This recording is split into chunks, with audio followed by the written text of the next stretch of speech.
देख सकते हो वीरो तुसा थोड़े सामने शायद सब कैमरा दिखना भी होवे ते इंदा रेट आजकल अस्सलाम वालेकुम मैं हम मलिक अफजल तुसा दे पे यूट्यूब चैनल अजविला वीरो आज अस कणक रहने पे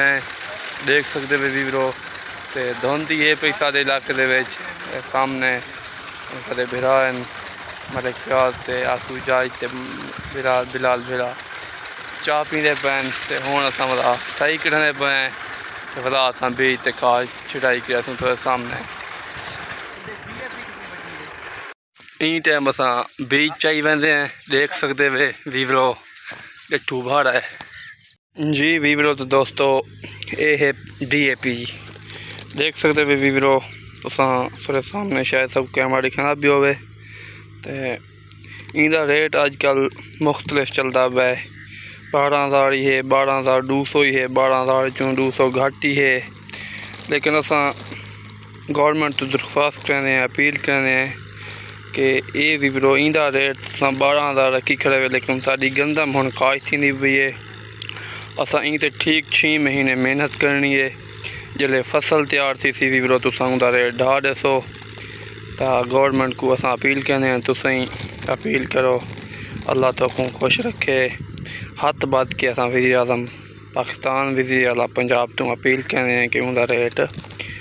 कणक का रेट थोड़ा ज़्यादा किया वजे क्योंकि सारे जिमीदार के हालात गवर्नमेंट के सामने और आवाम के सामने देख सकते हो वीवरो ये बड़ी महंगी है। हम वीवरो DAP कितने पे देख सकते हो तुसा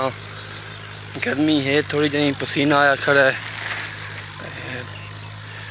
तुसा सारी वीडियो डिठी होवे तो वीडियो को लाइक किया करो शेयर किया करो तो सारे चैनल यूट्यूब को और फेसबुक पेज को फॉलो करे सो उम्मीद करने तुसा सारे ठीक हो सो। एक साइड तो गड्डी चलती वधी है वीवरो ए प्लाट असा सिंगल किया है वाला ए प्लाट सिंगल किया है कितना होता है बल्कि एक बंदा सारा बीज कितना होता है मैं खाद कितना होता खाद बहुत महंगी है बार बार वीवरो आते खड़े हैं असा कणक कढ़ावन ते सीधी ते पद्धरी गाल है दिल नहीं करना पाया बंदे का क्योंकि कणक का रेट कहनी वीवरो खादा बीज ते स्प्रे महंगे ते गंदम का रेट कहनी जी दोस्तों। तो वीवरो इन टाइम बिजाई शुरू की खड़े हैं असा देख सकते वे सुबह पिछो सी धुंध होनी धुंध है सही लेकिन थोड़ी थी गई है असा उमें मसरूफ हैं अजा तो वीवरो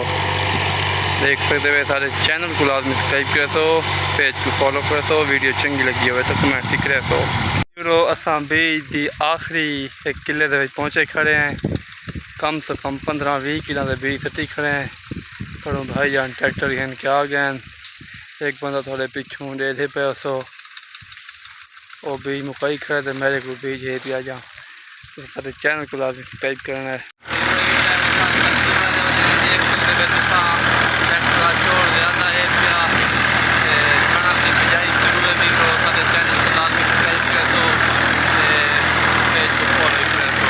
जी तो वीवरो तो दोस्तों जिमें थोक असा दसा भी कणक रहने वे हैं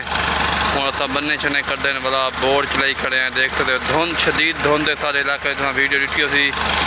धुंध की वजह तो प्लेटा नहीं चलदियाँ पईयां असा ट्रैक्टर ले खड़े हैं अपना तो रह सी मट्ठी रखे खड़े हैं क्योंकि डीजल बहुत महंगा है। पहले DAP बीज हल डीजल सब चीज़ महंगी है हूँ